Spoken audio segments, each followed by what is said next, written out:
Hello there, and welcome to the show. Yeah, the weekend has come and gone, and we're here to start a new week, a new working week. Or is it a new work week? Yeah, our business here is to make sure that all the activities you have lined up for you during the week are smooth and seamless. And we're going to make it all happen for you live and direct right here on iBrand Daybreak. My name is Michael Nath. I'm not alone. If I were to be alone, definitely something would be missing. Therefore, I have with me here, as usual, Margaret, Opera. Margaret, good morning this morning. Good morning, Michael. Yes, over the weekend, talking about Saturday, we spent better part of the day here in the studios doing our thing. Directly after that, how was the rest of the weekend? It was just, I went home, I slept off Sunday morning, went to church, came back, stayed at home all through, and I'm here again this morning. So it wasn't a restful weekend at all. It was more of lineup of events, back to back. You know, house hunting in Lagos, Nigeria is stressful. It is. It is stressful. It is stressful because the agents, make it very, very difficult. Like all they're after is just the money they can make. A house be, for instance, the rent is 800,000 naira, and you're paying almost 1.5 million naira, and your rent is 8. So when they calculate it, they say it's agent fee, caution fee, the agreement fee, all the fees. You're paying like times 2 of the money, and your rent alone is 800. What's happening? It is really terrible. I mean, we have to review that because lots of the Lagosians are complaining, and it's really terrible, like you said. But nonetheless, on the show today we have amazing lineup of events for you. Starting with our news update that will come shortly after this, then paper review. Tweet Central, we have some interesting topics also to discuss. We also have sports review with Chidieze and lots more.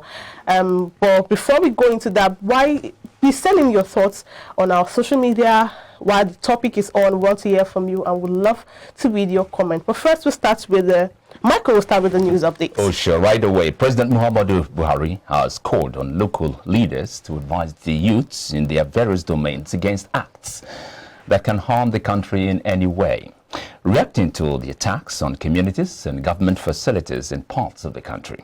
He asked the leaders to warn the young Nigerians against being used to incite violence. If we attack institutions guarding us, who will protect us in future emergencies? The president queried in a statement on Sunday by his special assistant on media and publicity, Garba Shehu.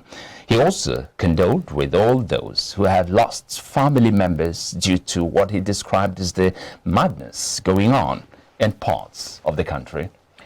And meanwhile, the Socio-Economic Rights and Accountability Project, SERAP, has urged President Muhammadu Buhari to direct the Attorney General of the Federation and Minister of Justice, Mr. Abubakar Malami, and appropriate anti-corruption agencies to investigate ministries, departments, and agencies, MDAs, and members of the National Assembly suspected to be responsible for inserting 39.5 billion naira for 316 duplicated and mysterious projects in the 2021 budget.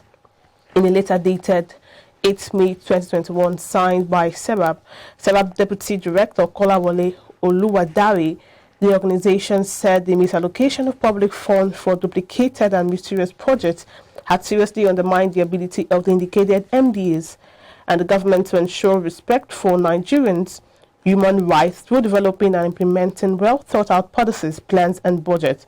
Now, SERAP expressed concern that the 39.5 billion naira duplicated and mysterious projects have been used as a ploy to divert and steal vital resources from MDAs. Now, the Presidential Economic Advisory Council has asked President Muhammadu Buhari to remove subsidy on petrol and adopt a pricing regime that reflects the costs of the commodity. Buhari had in 2019 set up the council chaired by Professor Doyin Salami to replace the regime's defunct economic management team led by Vice President Yemi Osinbajo. It is advised that a petrol subsidy be removed from part of its presentation at its sixth regular meeting with the president last Friday, when it also warned that the subsidy regime would worsen solvency of state governments. According to the document presented at the meeting, the council drew Buhari's attention to three issues that is said required urgent attention. They include the need for policy clarity with regard to fuel subsidies, which it said would help resolve the dilemma which rising crude oil prices present. The worsening security environment, which is said had need for the petrol industry bill to encourage investment in Nigeria's oil and gas sector. And I will bring you COVID-19 updates. Now, Australia's New South Wales stated reported 0 COVID-19 cases for a fourth straight day on Monday, but concerns about new infections remained as the missing link and the case that have reinstated restrictions continue to elude officials. Australia's most popular state on Sunday extended social distancing curbs in Sydney by a week after authorities could not find a transition path between an infected overseas traveller and a resident in his 50s who tested positive last week. There has been a lot of work to identify how the transmission event occurred. Unfortunately, we haven't found that missing link, NSW State Chief Health Officer Kerry Chance told reporters in Sydney. Still outside Nigeria, Chad's military claimed victory on Sunday in its weeks-long battle with northern rebels that led to the death of President Idris Deby on the battlefield. However, the rebel group Front for Change and Concord in Chad FACT said it was not aware of an end to the fighting. Crowds in the capital N'Djamena cheered on Sunday as soldiers returned from the front line in a column of tanks and armored vehicles. The triumphant return of the army to the barracks heralds the end of operations in Chad's victory. The Army's Chief of General Staff Abubakar Adelkerim Duard told reporters. At an army base in N'Djamena, dozens of captured rebels sat in dirt on display for the assembled press. And that's it. That's the way we have it on the news update. We'll take a breather now. When we come back, we'll bring you a newspaper review for today. Stay with us.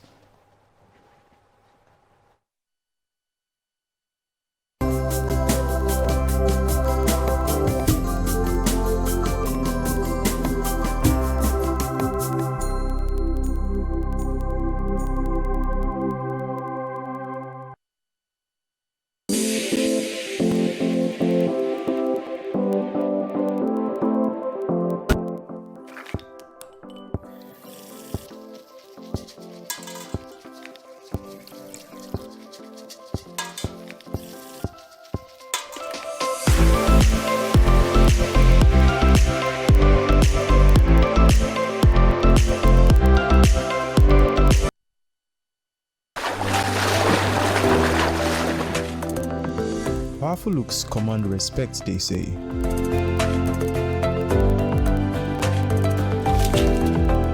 The perfect body, the perfect grooming, and ultimately the perfect skin. Looks, style, and grooming makes the ultimate man.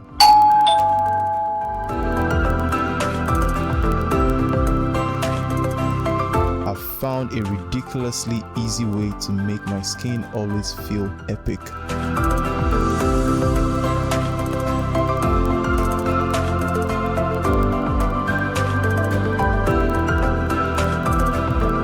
My name is Neo. I found Blemiviv, and now my skin finally makes sense.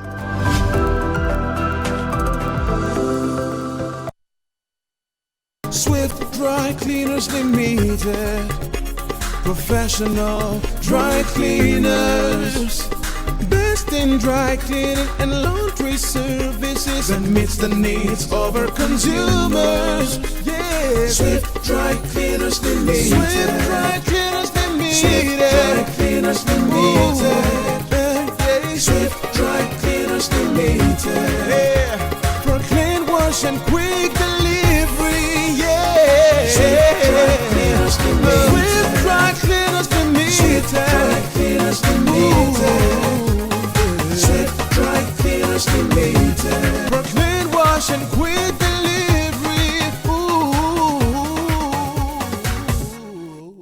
Swift Dry Cleaners. Clean wash.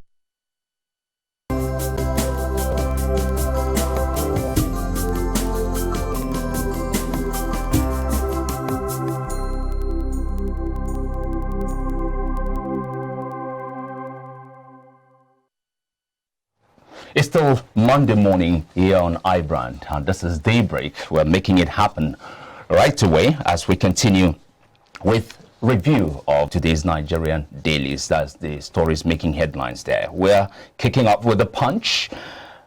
Forex, COVID-19 forced 415 firms out of production.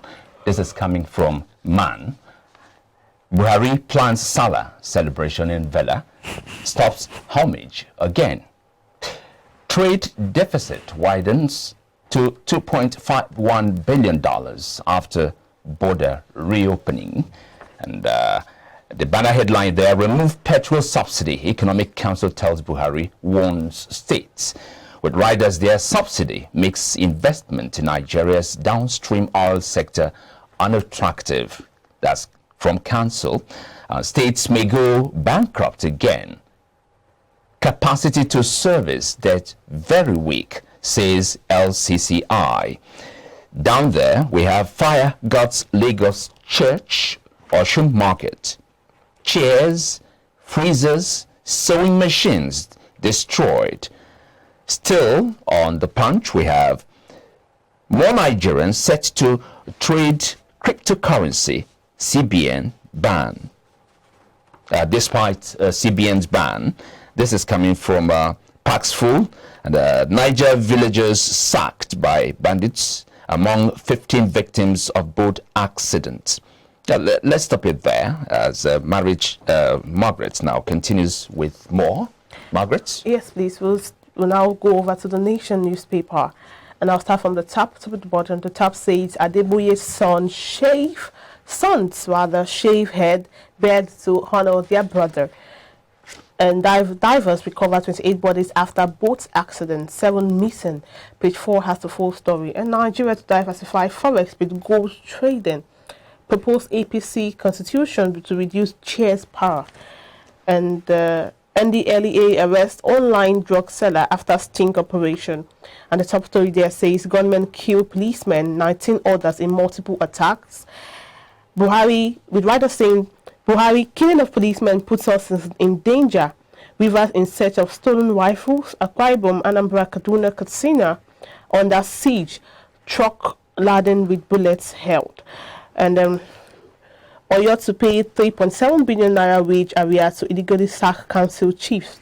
And bickering over due process in Bala Usman's suspension. Finally, the federal government still owe lecturer, says ASU, and 13 Boko Haram fighters held. From the Tribune, Nigerian Tribune, we have, don't start a war you can't win. Senator warns customs. This is in connection to the Ibadan rice seizure. Nigeria needs at least 100,000 megawatts to power economy. Elumelu. Fitch firms FBN Holdings rating after board replacement. Now, first quarter, 400 Nigerians murdered by Boko Haram, bandits, herdsmen. This is coming from reports received. With riders there, food crisis looms as farming activities decline. Bandits kill 11 in Katsina. Security forces killed 11 terrorists, foil fresh attack on Imo Police Area Command. And 137 rights groups ask Nigerians to begin mass action May 26. Claim 2,000 killed in 3 months. Buhari, that's Idel Filtri, Buhari to observe low-key celebration, mourns victims of madness.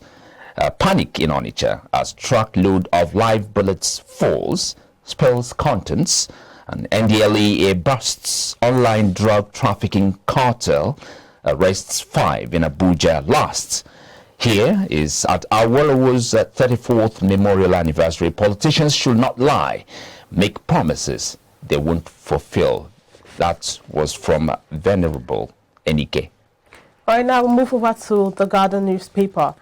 It says weak consumer protection keeps cement prices high, and the writers are saying cement producers declare 121 billion naira quarter one profits.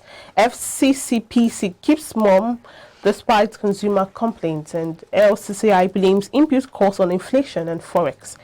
Stop the bleeding, carnage or resign.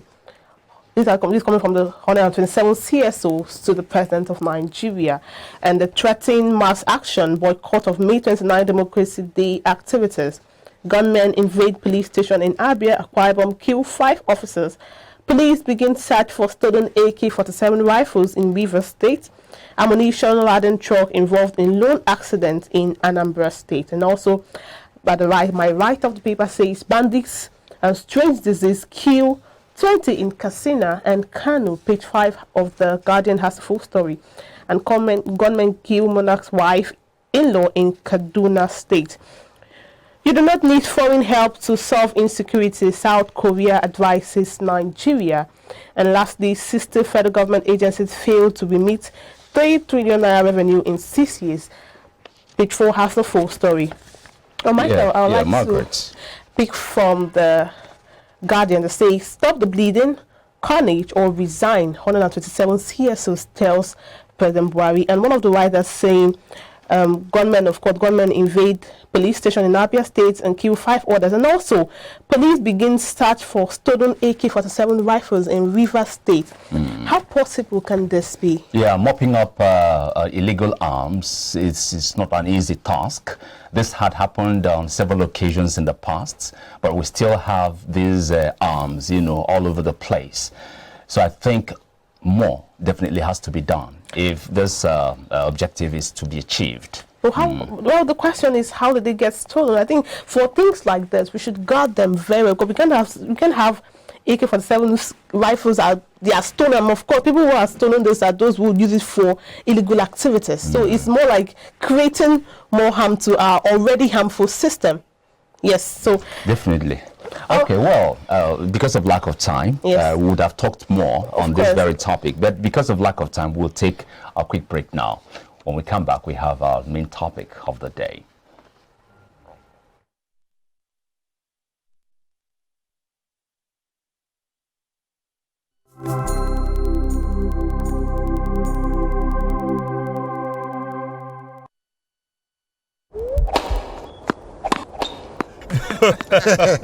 Oh boy, winning you was so easy. I just couldn't stand those your powerful shots. That's what happened. Really? Let's go to my place for dinner. This fufu is so nice. It's through unripe plantain flour. True unripe plantain flour is delicious. Yes, true unripe plantain flour is what I serve my husband for swallows. It's easy to prepare, fortified with vitamin A, low in sugar and cholesterol, rich in fiber that helps the heart, builds and strengthens the bone, and his energy level is boosted. Through unripe plantain flour, no additives, 100% natural, a product of Pali Agro Products Nigeria. Through unripe plantain flour, available in all leading stores. You go enter market, just make you go buy fresh palm fruits. When you reach house, you go wash, you go pound, your body go dey pain you, even your fingernails go dey pain you. But make una no worry, make una relax. I get good news for una. Una don hear of Banga fresh palm fruit extract. All you need to do na make you go for the open am. Take the amount wey you want, put am for your pot. Which soup you wan make? Shey na egusi, shey na ogbono, shey na vegetable, shey na banga. My sister no waste time again. My brother no waste time again. Just go buy Banga fresh palm fruit extract. They go know say you sabi cook and you be better cook. Banga, come make your food yummy yum. Distributors needed nationwide. Phone number 081 63 974447. 08035644436 07066638213. Banga Fresh Palm.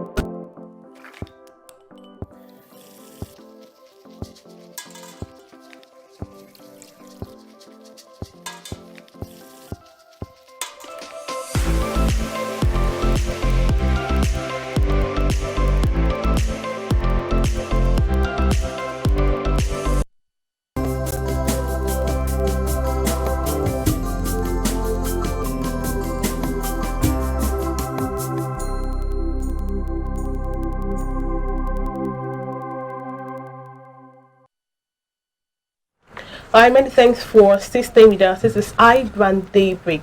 And now we'll go straight into the topic for the day. The Apex Northern Social-Cultural Body, the Arewa for Consultative Forum, ACF, has expressed reservations about paying money to secure abductees. Now, the body expressed its feelings in a statement by the National Publicity Secretary of the forum, Mr. Emmanuel Yahweh, on Saturday in Kaduna State. The forum, however, thanked Nigerians who risked their life in the delicate negotiating process to free those held hostages by bandits, especially the Greenfield University students. We thank God for saving their lives and rejoice with their families, both immediate and extended. Our only regret is that millions of nairas were alleged to have been paid to the bandits before they granted freedom to the kidnapped students, the body said. Now, joining us to further discuss this is Alesta Wilcox, political analyst and also an accountant by profession. Alesta will be joining us on via voice call. Thank you, Alesta. Good morning. Thank you for having me. Good morning to the esteemed listeners. My pleasure. Thank you. You're welcome. All right, now Alesta, now that it seems like the ransom has been paid, if that be the case, what's the long-term effect of this situation as it concerns indulging in banditry? Thank you very much. This is a very delicate issue and very, very one that all sides of the argument must be looked into and considered seriously. The said ransom has been paid by who? I think the position here is that government should not pay ransom, and the Kaduna State Governor made it abundantly clear and expressly clear that under his watch, the government of Kaduna State will not pay ransom to any kidnapper or bandit or negotiate in order to get captives free. So I am not sure that I'm not ruling that out. I'm not sure it was the Kaduna State government that will have paid ransom to the bandits of this kidnapped school children, maybe the parents. While the government can have a position as to the fact that they will not pay ransom, which is the legitimate position and the one held by most countries of the world, it's a very clear view that America does not pay ransom to those who attempt their citizens. The UK does not. Most European countries do not. But it also knows that in those other climes, the government has the capacity to rescue their victims. It was just exemplified just a few months ago when the Americans came into somewhere in Nigeria, somewhere in Baptist State, and rescued one of their citizens that were held captive. So, and they can go that extent. But in terms of our country, we do not have that capacity. That capacity is still lagging. And so parents, families of loved ones will not have the confidence not to negotiate and pay to release their loved ones. It's a delicate balance. The government cannot be seen to be encouraging. Now, other governments did this, and for a state government did it. We are paying ransom. I think some to Castina did it. And of course, you know what that caused in Katsina and Zamfara. The more they pay, the more the kidnap takes place, because it was the government that was paying. But Kaduna said no, and I think Nigerians should stand by that. Families, yes, families may not have the nerves. Families may not have the nerves to allow their loved ones to remain in captivity or be killed or be dehumanized, especially when it has to do with young children, young people. So families will always want to go behind and do what they think is best for them under the circumstances. But as a government, and I'm happy that Arewa Consultative Group has come up with a position. It is something that everybody must buy into, will try and buy into, in order for us to stem this ugly fight. Now, thank you very much, Lester. In Nigeria today, kidnapping is in vogue because ransoms are paid. This we know.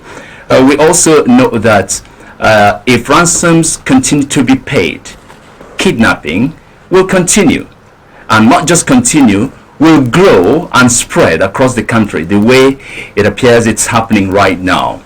But now, when placed side by side, life and then money, and we want to weigh their values. Definitely, life weighs far more than money.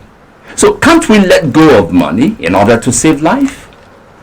Well, like I said, it's a delicate balance, and you are right to say it has grown. Maybe somehow we need to also trace ourselves back. Unfortunately, we always forget yesterday so quick in this country.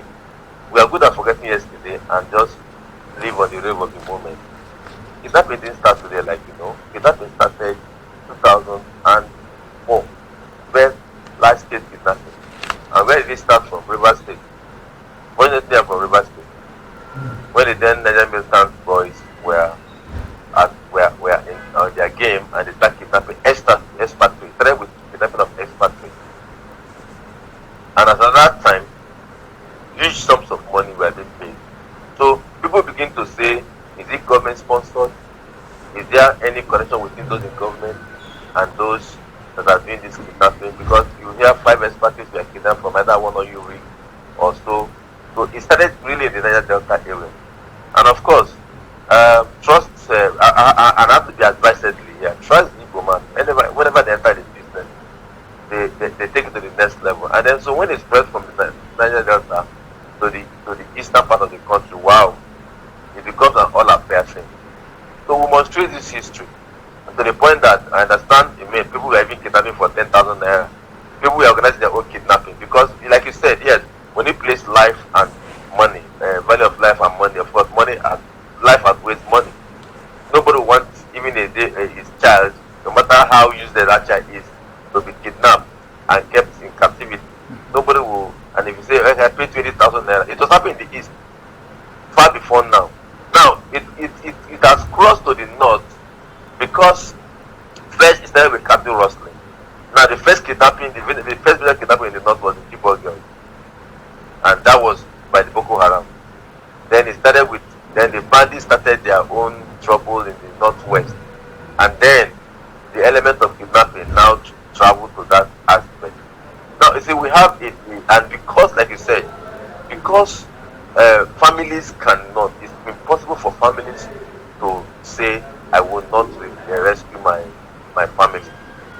Because then as a government, when government pays ransom, government pays work, and that was what was happening in Zamfara. It happened in River State. It's happened in Delta in those days. The government pays work. You hear somebody asking for 1 billion. You have to negotiate and then also let's also not forget the most celebrated notorious kidnapper, Evans. Maybe we've forgotten about him because I don't know if he's had his sentence or something. The man that terrorized Lagos, and nobody was looking at his direction. Nobody, until the IRT busted his bubble, and he was kidnapping for. His ransom had been paid in dollars, $1 million, 200 million naira, and because he targets his victims, that these are the people that can pay. He targets them, and he knows those that can pay, and he goes for those ones, and of course he keeps them until they pay. But that is a specialized angle to it. But in most cases, people are victims. They are not targets. Remember when Zokome was kidnapped in 2012? Yeah. Yes, and he said he was told he's not the target. They just came. Unfortunately, he was. There's no target. Unfortunately, they operated, and he was unlucky to be at the wrong place at the wrong time. Yeah. So those ones are ones that just pick on the way, and of course, it doesn't matter if you are a poor man, you are a driver or something. They just pick you, and of course they will keep you, and families just, no matter what, they will negotiate and pay. But as a government cannot. That will lend credence. If a government said, okay, we will pay, that will lend credence. The families that cannot brave it, we are human, and because the families are not sure that the security agencies will live up to the billing. If the security agencies are living up to the billing, and they've been able to catch up most of the kidnapped, most of the bust the bubbles, so you can't try at America. If you do, they know that in the long run, they will still come after you, and you pay the price. Okay. Not in Nigeria. All right. Because you have the security forces are stretched. We must get that clear. The land mass is so wide. Yeah. They are stretched, and so the capability of busting every of these things is really not there for now, except we keep building it up. No, now, Alesta, in an attempt to use security intelligence to mitigate this against kidnapping and banditry, is it now inherent that our security personnel don't have enough training to forestall any form of insurgents, like structure-wise? Well, I cannot undermine the service and the work of the security agents of this country. Sincerely, we have not given them enough credit. Rather, we come on air, we analysts, we that sit in the comfort of our homes and analyze and conject. We do not know what the security agencies face out there. So anybody that will come up here and say they are not doing their utmost best may just be giving a service to the supreme sacrifice and the price that they pay. They have the wherewithal, I can assure you. No. If the security agencies, I'm coming, sir. They have the wherewithal, they have the capacity, but you see, maybe they don't have the number. And maybe because of the peculiar nature of our nature. Remember when when certain school children were kidnapped in the Ikorodu? Okay. Is it the Ikorodu kidnap or the one at Mowe or something, the Turkish school? I can't remember which of them. Do you know these people were ferried by sea from Lagos to Ibokoda in Ondo State? And of course, the security agencies traced them to that angle. That means tracing them through the sea route from Lagos to Ibokoda area in the mangrove of Ondo State. It was at that point that they posted it. So the terrain is wide. The facilities are not there. You don't have enough sea assets. We don't have enough air assets. We don't have enough boots on the ground. If you put all the security agencies side by side in Lagos, they will occupy the whole fight. They can't fill Lagos now. And this is what is spread across the country. And now we are having dangerous crimes. So it is not that they are not doing their best. Yes, they can do far better. But sincerely, the land masses, look, when you kidnap in Lagos and you take the children through sea on those states, you can imagine such logistics of the bad guys. So, and the agencies will still have to go to those streets and detect them and be able to post them. All right. Not posted with the help of the Ondo State government. I can't remember which of them, whether the Turkish school or the school at the Ikorodu, which of them. I can't remember the particular one now. But these are the sacrifices they pay, and we'll keep. All that we will do is to keep encouraging them and keep motivating them to do better. Right. Okay, now you've your argument, going by your argument, you mean that ransoms should not be paid, but there are prominent Nigerians who are encouraging, individuals and the government to go ahead and pay ransoms. A name like Sheikh Gumi. What do you have to say about such Nigerians? Because they wield a lot of influence and appear to be interfacing, between the government and the abductors. Yes, thank you very much. It's like Nigerians are not in unison as to ask Sheikh Gumi what are his roles and what are his agenda with this matter. You see, unfortunately today we have been divided along political lines, and sadly, we have so many sadists in this country that feels happy when things like this happen, and they will just take it, oh, Buhari is not doing enough. Sadly. And they will support everyone that comes up to criticize and to further exacerbate the problem. And that's why I say Nigerians are not in unison as to ask Sheikh Gumi what his agenda and his rules have been. Because now Sheikh Gumi is doing this thing and everybody seems to be looking the other way around. I can imagine if it was a Christian cleric that saying this about the militant or something, what would have happened? All right. So Sheikh Gumi needs to be asked questions. Okay. And that is why today, why what's happening in Kaduna is happening in Kaduna. I mean, as of today, let's look at it. It's more in Kaduna State that these things are happening. It's like that sees in Katsina, that sees in because those government Governor Kaduna said no. And it's clear that Shegumi is still saying they should. And now the other one considered for them said no. So Nigerians must come together and act. It's not a PDP or APC, Buhari, Atiku or anybody. Nigerians must ask Shegumi to explain, because this is the man that goes to meet these terrorists in their den. All right. He goes to their den.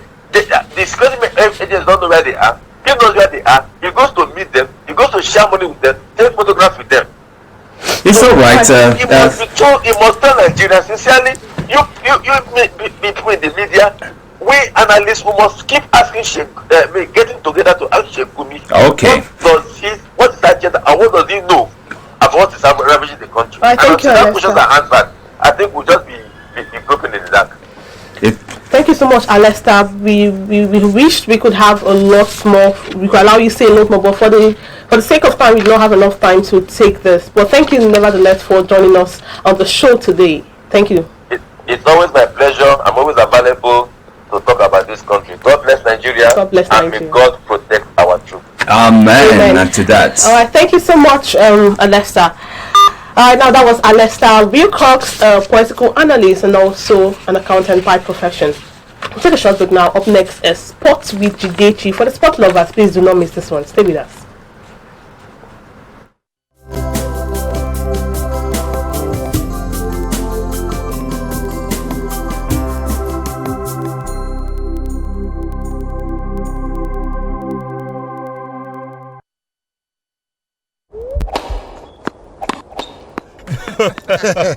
Oh boy, winning you was so easy. I just couldn't stand those your powerful shots. That's what happened. Really? Let's go to my place for dinner. This fufu is so nice. It's through unripe plantain flour. True unripe plantain flour is delicious. Yes, true unripe plantain flour is what I serve my husband for swallows. It's easy to prepare, fortified with vitamin A, low in sugar and cholesterol, rich in fiber that helps the heart, builds and strengthens the bone, and his energy level is boosted. Through unripe plantain flour, no additives, 100% natural, a product of Pali Agro Products Nigeria. Through unripe plantain flour, available in all leading stores. You go enter market, just make you go buy fresh palm fruits. When you reach house, you go wash, you go pound, your body go dey pain you, even your fingernails go dey pain you. But make una no worry, make una relax. I get good news for una. Una don hear of Banga fresh palm fruit extract. All you need to do na make you go for the up, open am, take the amount wey you want, put am for your pot. Which soup you wan make? Shey na egusi, shey na ogbono, shey na vegetable, shey na banga. My sister no waste time again, my brother no waste time again. Just go buy Banga fresh palm fruit extract. They go know say you sabi cook and you be better cook. Banga, come make your food yummy yum. Distributors.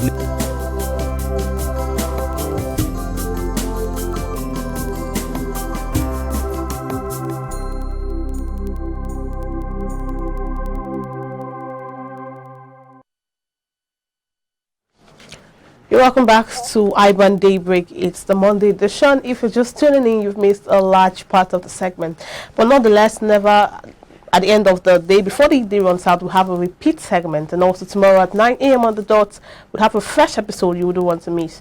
Now we'll delve into the tweet central rather than the sports segment. And I'm sure people who are lovers of this tweet central are already waiting and they can't wait to know what Twitter is all about this morning. And now, there's this... Someone tweeted at Calabar Cake Plug, sweet_Ivy, tweeted and said, "I miss you," in quote, "now that you've seen me, you are pressing phone." And now, replying to her, Can said, "No vex, I miss pressing phone when you are around." And replying to that, T Shitu said, "This can never be me. If I'm with my babe, it's a no phone zone." And well, replying to the Calabar Cake Plug, Edako and T, coming from Adebola 23.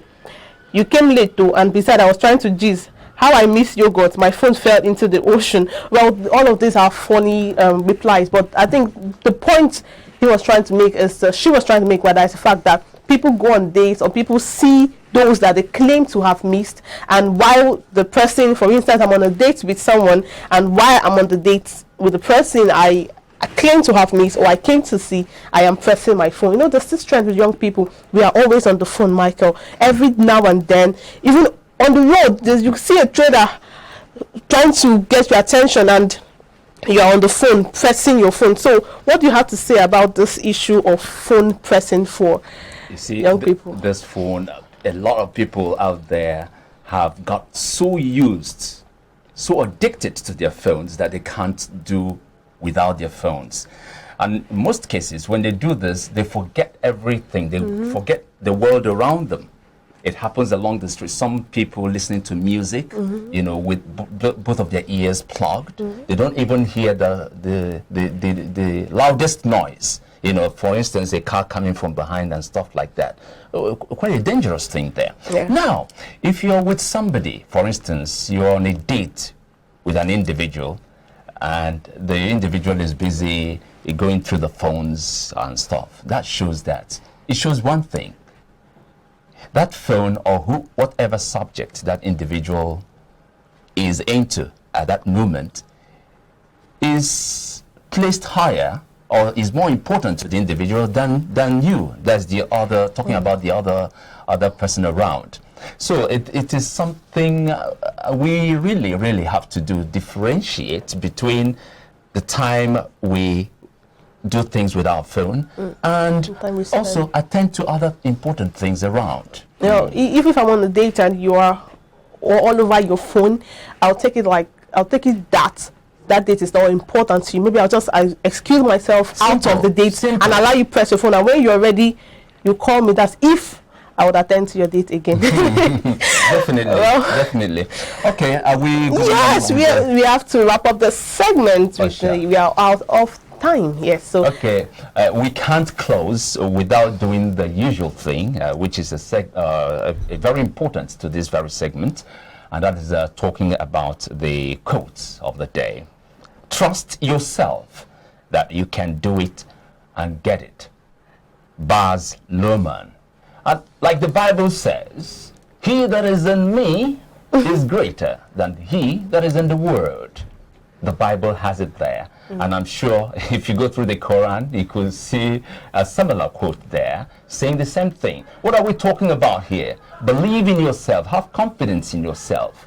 Whatever resource you have in yourself is greater and more valuable than any other resource you can get from anywhere around you. So start with yourself, and you will definitely are going to make your dreams come true. That is my belief, and believe me, it works.